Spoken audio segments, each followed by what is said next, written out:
For those who don't know me, I'm Michael Stefaniuc, and I worked on WineConf table in the past. Um, After the usual disclaimer, wine is just a hobby for me. I'm speaking for myself, not for my employer. I'm pretty sure IBM said this. I don't know. No, I pay myself for this and had to take vacation to get here. Well, they would pay. I had managers that tried to sponsor this, but I like to keep it separate. Just a quick history. Wine started in 1993. When the Doe release was always imminent, and until next WineConf. So back in the days, Alexander's keynotes were even more. So even the our outlook was the same every WineConf. So wine won the Doe, and the first wine stable release was on 17 June 2008, and 1.0.1 was the first release on the stable branch. So it was like a couple of months later, but that was ended up being the only stable release on that branch. And it was the same policy as the release of 1.0. It was like when it's done, it's done.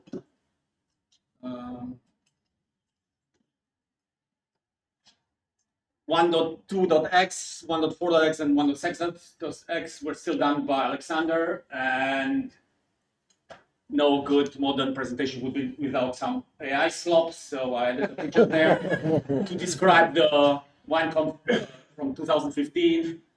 There were like some tension in the wine community about the slow development process. That were the people that were started actually wine staging. Wine stable was one of the issues, and also the release schedule was also an issue because it's like when it's done, it's done. 1.8 changed to yearly schedule. I think 1.6 was trying, but still 1.6 to 1.8 were 1.5 years.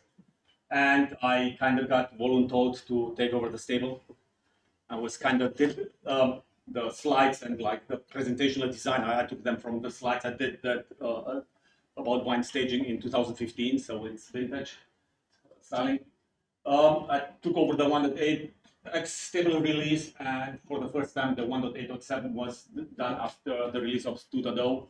During the cold freeze, there were a lot of good patches that could be taken over, and there are some version changes. And now the milestone 9.0.1 was released after 10.0, and I missed the pitchforks coming after me. So, and on 2nd March 2025, I submitted a commit to remove my maintainership of stable, and since then, stable is without a maintainer. Some stable release stuff like 1.0 to 1.6 were so like for the useless statistics, right? 1.6 were done by Alexander, and afterwards by me. Normally, just a couple of releases before the next stable release, and then one after with 2 outliers. I think one was had enough patches, and Alexander kept me at 100 or something like that, and the other one was a regression that I introduced, so I had to fix that one. And 9.0.x basically, yeah. And as you see, the last 2-3 years I didn't have much time to work on.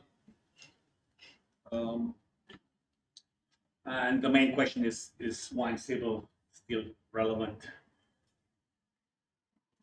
Who's using wine stable? I know Crossover Office used it back in the years, like but many years back, stopped. So Debian, Ubuntu use it, but they prefer to use the previous old that I'm not maintaining. So the beloved vintage. Anybody else? I don't know. And users have already 3 wine releases at their disposal. There's Proton for the people that love to run games. Wine staging, that's basically the default in Fedora, the only one that they switched a couple of years ago. And of course now, was people already mentioned, wine developers got already too stable. I mean, like only 250 regressions by now. So it's kind of stable. And we have a yearly stable version. So the main question remains, is it worth doing it? And if it's worth doing it, wants to do it, basically. that's basically just a short presentation running through. So we have more time for Do the. we need to lock the door so people don't get out? I know the question is it still relevant? Do we need it?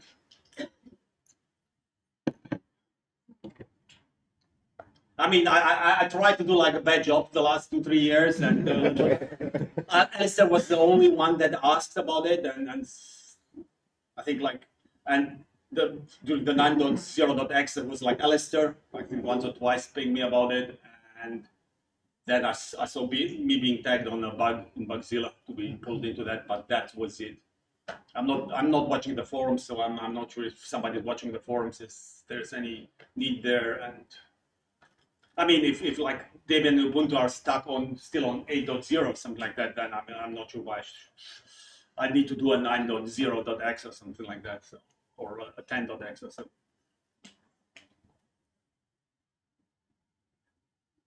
How much of that was security patches? Like, we're not really in that stream, in that flow, are we? Not really.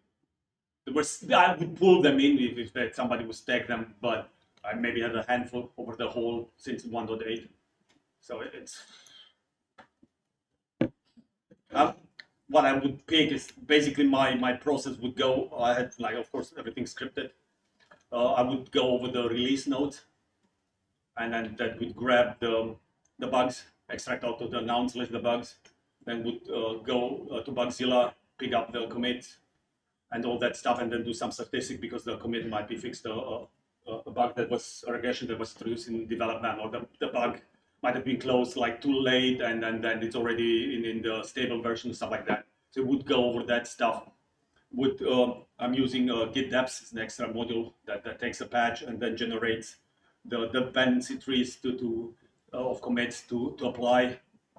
So, and then I'll easily see if you have a dependency of 20 patches, I just drop it. It's not for stable or stuff like that. So, yeah, and that's the easy part. Like getting the good commits in is the easy part. The hard part is then when I have to cut a release, because then before I was fighting with like my desktop, like the test maybe killing the graphics driver on my machine, and then you need days to troubleshoot that and figure out what's going wrong, and or now with GitLab, yes, that's made in theory makes easier, but the last couple of years the GitLab stuff changed, so I had to pull like 20-30 patches at the end, like test fixes and all that stuff, and that's not fun. So it's like if nobody's using it, it's like, yeah.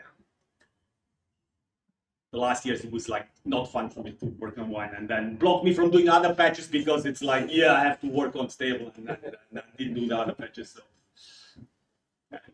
maybe that's a good reason for you to continue it. No. So I stopped submitting patches. Exactly.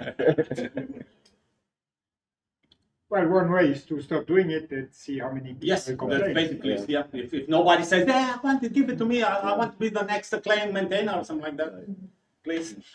No, if someone requests, I want a one stable, then they become the maintainer. Yeah, right. Yes. How many users do we need to consider it still in use? Is one enough? No. Well, isn't it? Don't we provide builds of it on one? Yeah. Don't we have download stats? Can we? I don't know.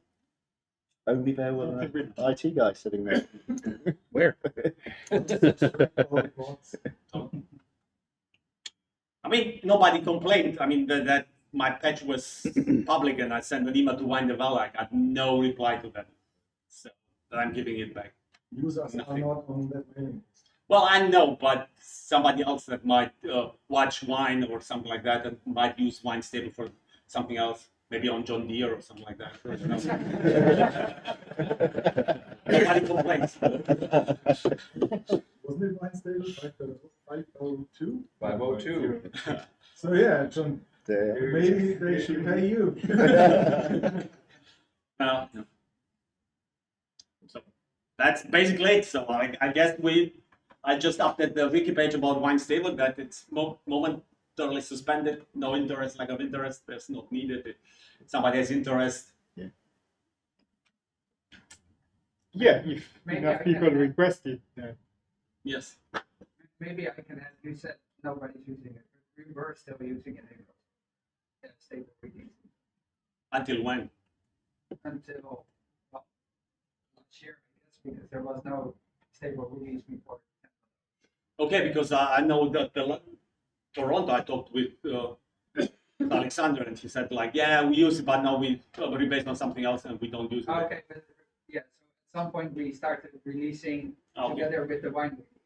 So then it was easy to just pull in stable when we did. Okay. Now you have to do the work yourself, so you'll Yeah. probably have So to now ask your boss to give you time to do that. So yeah, so now it's me doing it anyway, basically. So now I maintain, I guess, some sort of stable, but then inside the crossover. I can give you how my tools or something like that, how I pull that in, like that based on the release, and then I had another script like interesting stuff to pulling out, like I was looking for the commit messages and see like if I have like commit references, bug, crash, or some search terms like the GPU at one point in time, like the GPU table and stuff like that.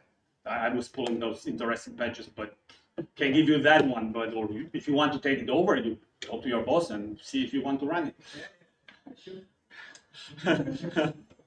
I don't mind. Did you say something, Sven? What did you say? I don't know. What did you say? Okay. Then there's no other comments. Well, thank you Well, for yeah, having thank done you. that for this year.